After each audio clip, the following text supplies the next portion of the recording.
আসসালামু আলাইকুম। অর্থ মন্ত্রণালয়ের অর্থনৈতিক সম্পর্ক বিভাগে নিয়োগ বিজ্ঞপ্তি প্রকাশ করা হয়েছে। ওয়েবসাইট হচ্ছে erd.teletalk.com.bd। এই ওয়েবসাইট থেকে আপনাদেরকে শুধুমাত্র অনলাইনে আবেদন করতে হবে। পদের নাম কম্পিউটার অপারেটর, বেতন স্কেল 11,000 থেকে 26,590, শূন্য পদের সংখ্যা 2টি। শিক্ষাগত যোগ্যতা কোন স্বীকৃত বিশ্ববিদ্যালয়তে বিজ্ঞান বিভাগে স্নাতক সম্মান বা সমমানের ডিগ্রি, অর্থাৎ আপনাকে বিজ্ঞান গ্রুপ থেকে ডিগ্রি অথবা অনার্স কমপ্লিট হতে হবে। রেজাল্টের কথা উল্লেখ করা হয়নি, সেকেন্ড ক্লাস, থার্ড ক্লাস এগুলো উল্লেখ করা হয়নি। আবেদন করতে পারবেন। কম্পিউটার মুদ্রাক্ষরে প্রতি মিনিটে বাংলায় 25, ইংরেজিতে 30 শব্দ গতি থাকতে হবে। 60 মুদ্রাক্ষরিক কম্পিউটার অপারেটর, বেতন স্কেল 11,000 থেকে 26,590, শূন্য পদের সংখ্যা 25টি।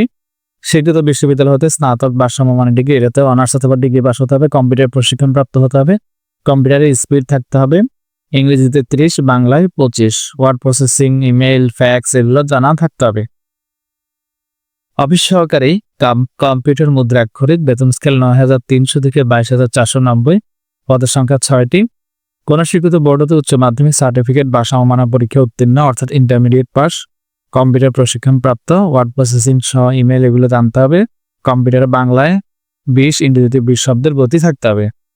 অফিস সহকারী কম্পিউটার মুদ্রাক্ষরিক, হিসাব কোর্স, বেতন স্কেল 9,300 থেকে 22,490, পদের সংখ্যা 1টি।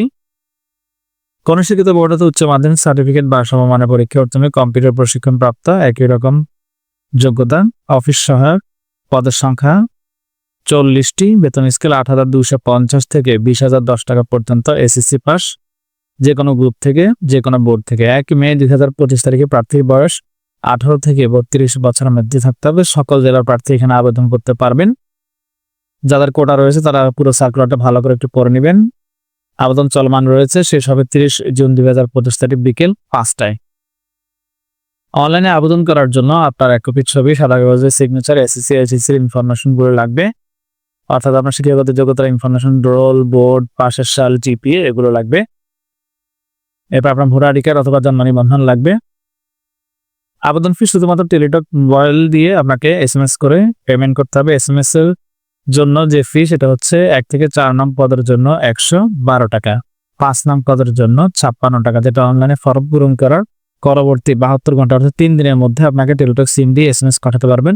অন্য টেলিটক সিম দিয়েও পাঠাতে পারবেন, কোনো সমস্যা নেই। যারা ক্ষুদ্র নিগোষ্ঠী, শারীরিক প্রতিবন্ধী, তৃতীয় লিঙ্গের প্রার্থী তাদের ক্ষেত্রে যে পদেরই হোক 56 টাকার আবেদন ফি, তবে সেটা আপনি অনলাইনে ফর্ম পূরণ করলে সেখানে কোটায় উল্লেখ করতে হবে, অর্থাৎ টিক চিহ্ন দিতে হবে। আপনি যদি কোটায় টিক চিহ্ন মার্ক না করেন তাহলে কিন্তু আপনার ওই নর্মাল যে টাকা অন্য প্রার্থীদের জন্য সেটাই কাটা হবে। এসএমএস করেছি ইয়ারডি স্পেসিফিক ইউজারে আপনি ফর্ম পূরণ করলে পাবেন। সেন্ড করতে হবে 160 ভোল্টের এই নম্বরে সেন্ড করতে হবে। সেন্ড রিপ্লাই মেসেজ আসবে, সেখানে কত টাকা কাটবে এবং একটা পিন নম্বর থাকবে। তা আবার মোবাইলের মেসেজ অপশনে যাবেন, গিয়ে লিখবেন ইয়ারডি স্পেস দিয়ে লিখবেন ইয়েস, স্পেস দিয়ে পিন নাম্বারটা লিখবেন, লিখে সেন্ড করতে হবে 160 ভোল্ট এই নম্বরে। সেন্ড করে রিপ্লাই মেসেজ আসবে, কংগ্রাচুলেশনস, পেমেন্ট কমপ্লিটেড সাকসেসফুলি, ইউজারের পাসওয়ার্ড দিয়ে দেওয়া হবে। এই পর্যন্ত আবেদন কমপ্লিট। পরবর্তী যখন অ্যাডমিট কার্ড ছাড়বে তখন আপনাকে মোবাইলে আবার এসএমএস এর মাধ্যমে জানিয়ে দেওয়া হবে। সরকারি চাকরিগুলোর সার্কুলার পাওয়ার জন্য অবশ্যই ফেসবুক পেজটিতে লাইক দিয়ে রাখবেন, ইউটিউব চ্যানেলে সাবস্ক্রাইব করে রাখবেন এবং ভিডিওটিতে একটি লাইক দিয়ে দিবেন।